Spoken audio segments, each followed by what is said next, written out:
জ্বরের মুখে ক্যান্সার নিয়ে কথা বলতে হলে প্রথমেই আমাদের খেয়াল করতে হবে দুটি বিষয়ের দিকে। এক নাম্বার হলো প্রতিরোধ, কিভাবে আমরা এটাকে প্রতিরোধ করতে পারি। প্রতিরোধ করার ক্ষেত্রে এই রোগটি হওয়ার জন্য যে কারণ হিউম্যান প্যাপিলোমা ভাইরাস, সেই ভাইরাসটির বিরুদ্ধে আমরা নিজেরা ভ্যাকসিন নিতে পারি। টাইমলি যদি ভ্যাকসিন নেওয়া যায় তাহলে কিন্তু এই রোগ থেকে আমরা পুরোপুরি মুক্ত হতে পারি। 2 নাম্বার হলো প্রতিকার, অর্থাৎ হলে কি করব।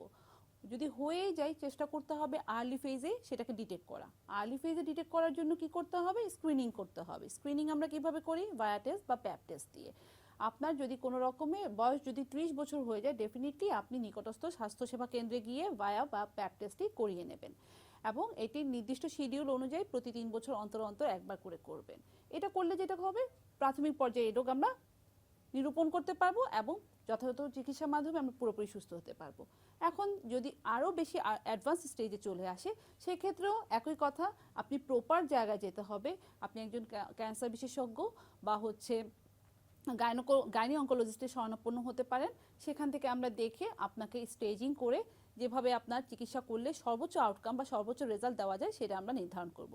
যদি আমরা মনে করি যে কোনো আমার জ্বরের মুখে লক্ষণগুলো আমাদের সাথে মিলে যাচ্ছে, তাহলে কিন্তু আমরা এই যে কবিরাজের কাছে, দেন আশেপাশে বন্ধু বান্ধবের কথা শুনে এই ওষুধ সেই ওষুধ, ফার্মেসিতে গিয়ে রক্ত বন্ধ হওয়ার ওষুধ, ব্যথার ওষুধ, এ ধরনের ওষুধ খেয়ে কাল বিলম্ব না করে বরং প্রপার জায়গায় আপনাকে যেতে হবে।